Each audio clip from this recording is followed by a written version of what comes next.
നമസ്കാരം. കേരളത്തിലെ മുഖ്യമന്ത്രി പദത്തെ ചൊല്ലിയുള്ള കോൺഗ്രസിലെ തർക്കം പുതിയ തലത്തിലേക്ക്. ഹൈക്കമാൻഡ് ചർച്ചകൾ നീണ്ടുപോകുന്നതിന്റെ ആലപ്പുഴ ലോക്സഭാ മണ്ഡലത്തിൽ ഉപതെരഞ്ഞെടുപ്പ് വന്നാൽ ബിജെപിയുടെ ശോഭാ സുരേന്ദ്രൻ വിജയിക്കുമെന്ന ഗൗരവകരമായ നിരീക്ഷണം മുസ്ലിം ലീഗ് മുന്നോട്ട് വെച്ചു. കെ.സി. വേണുഗോപാൽ മുഖ്യമന്ത്രിയായാൽ ആലപ്പുഴയിൽ ഉപതെരഞ്ഞെടുപ്പ് അനിവാര്യമാകും. ഈ സാഹചര്യം ബിജെപിക്ക് അനുകൂലമാകുമെന്നാണ് ലീഗിന്റെ മുന്നറിയിപ്പ്.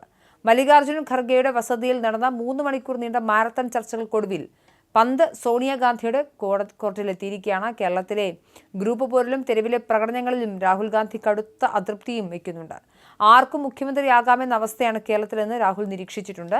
കേരളത്തിലെ സ്ഥിതിവിശേഷങ്ങൾ സോണിയാഗാന്ധിയെ അറിയിക്കുമെന്നും അന്തിമ തീരുമാനം അവർ കൈക്കൊള്ളുമെന്നും രാഹുൽ വ്യക്തമാക്കി.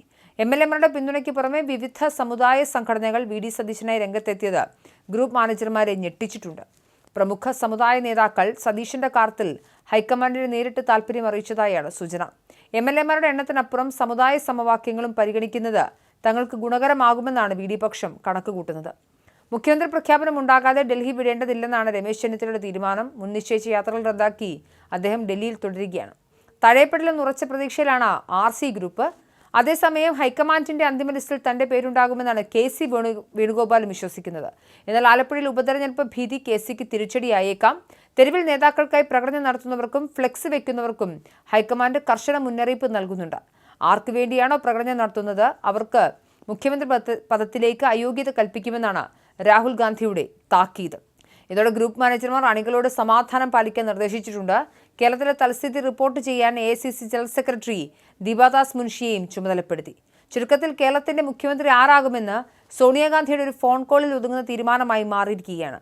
കെ.സിയും RCയും വി.ഡിയും ശ്വാസമടക്കി പിടിച്ച് ആ പ്രഖ്യാപനത്തിനായി കാത്തിരിക്കുന്ന കാഴ്ചയാണ് നമ്മൾ കാണുന്നത്. എന്തായാലും സാധാരണക്കാരായ ജനങ്ങൾ അത് ഭരണവിരുദ്ധ വികാരം കൊണ്ടും പിണറായി വിരുദ്ധത കൊണ്ടുമൊക്കെ കോൺഗ്രസ്സുകാരല്ലാത്ത ആളുകൾ പോലും കോൺഗ്രസ് നേതാക്കൾ ജയിക്കണമെന്ന് ആഗ്രഹിച്ച് വോട്ട് ചെയ്തിട്ടുണ്ട്.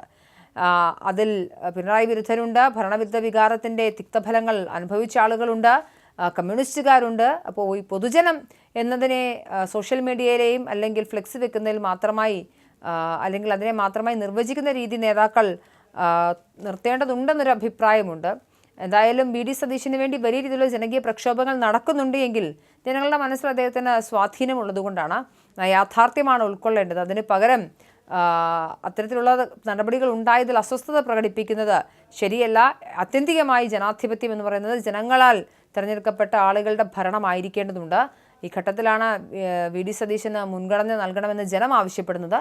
എന്നാൽ തെരഞ്ഞെടുപ്പിൽ മത്സരിക്കാത്ത ഇനി ആരെങ്കിലും രാജിവെപ്പിച്ചതിന് ശേഷം മത്സരിച്ച് MLA ആയി മുഖ്യമന്ത്രിയാകേണ്ടി വരുന്ന കെ.സി. വേണുഗോപാലിനെതിരെയുള്ള വിമർശനം അതിരൂക്ഷമായി തുടരുകയാണ്.